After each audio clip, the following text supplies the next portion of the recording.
Welcome back mga kababayan sa Chismis 24/7.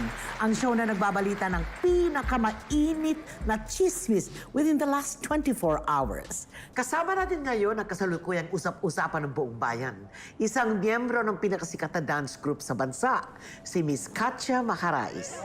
Hello po, magandang... Katya, kanina tanghali lang, naging viral sa social media ang performance ng Daisy 8 dahil daw sa isang insidente ng pagdurugo habang kayo'y sumasayaw sa tawag ng tanghalian.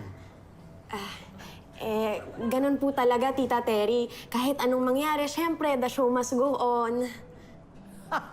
Anyway, matanong ko lang, kasi ang daming controversy tungkol sa pagdurugo mo sa stage. May idea ka ba sa sinasabi ng mga tao tungkol dito? Pero naman, Tita, hindi ko na lang pinapansin. O ito, tingnan natin sa monitor ha. Ito yung mga reaction ng audience na nakapanood sa'yo ng live. Ako, Tita Terry. Grabe yung pasabog natin yung araw na to. Ano ang naging reaksyon niyo kanina sa nung mapansin niyong inabutan sa stage si Katya? Nung una, parang, yak, kadiri. Kasi parang tumahay ka na rin sa harap ng maraming tao, di ba? Parang naisip ko rin na, bakit siya mahihiya? Lahat naman ng babae nagkakaroon ng rape. Grabe naman ang sagot ni ate, no? Ikaw naman po, miss.